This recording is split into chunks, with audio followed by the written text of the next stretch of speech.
না আসলে চুপ করো তুমি কমলা মা। তোমার মুখ নাকি অন্য কিছু, মুখে যা আসছে তুমি বলে যাচ্ছ।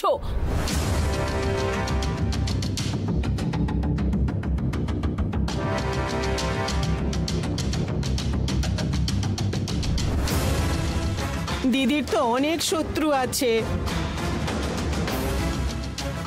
এই জন্য যারা কিডন্যাপ করেছে ওরা তো ছাড়বে বলে মনে হয় না।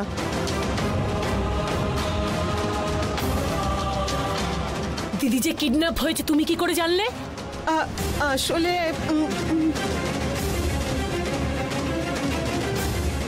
আমি অনুমান করছিলাম। তোদের দুজনের কোনো কাজ নেই নাকি? শুধু শুধু এসে আমার পিছনে পড়ে আছিস। দিদি কিন্তু শুধু তোর নয়, আমারও প্রিয়জন।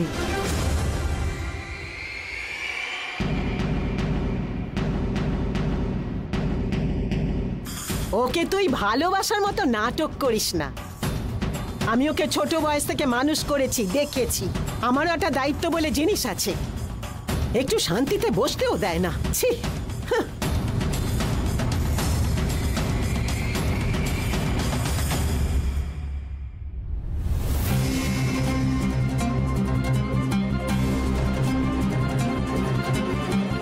দুর্গা, মনে হয় কমলামা কিছু লুকোচ্ছে।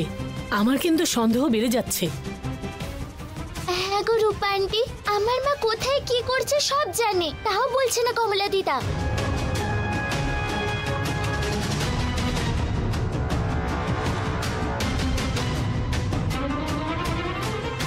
এখন কমলামাকে লক্ষ্য রাখলেই বোঝা যাবে।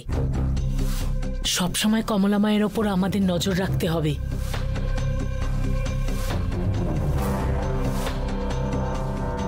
আমিও নজর রাখছি, তুমি ওনার উপর নজর রেখো।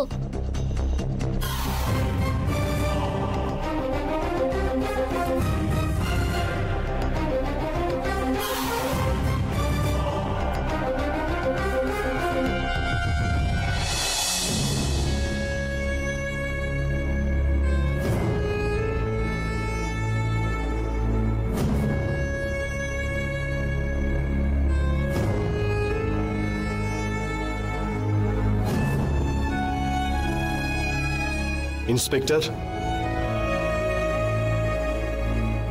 ইন্সপেক্টর। বলুন মিস্টার অশোক। স্যার, শিবানীর ব্যাপারে জানতে পারলেন কিছু? ওর ব্যাপারে তদন্ত করতে গিয়ে কিছু কি ক্লু পেলেন? আমরা এখনো কোনো ক্লু পাইনি মিস্টার, তাই আমরা একটু ওয়েট করছি। স্যার, আর কতদিন অপেক্ষা করতে হবে? একজন মহিলা বিপদে আছে, আপনি কি বুঝতে পারছেন না? আর আপনি এত কেয়ারলেস ভাবে উত্তর দিচ্ছেন।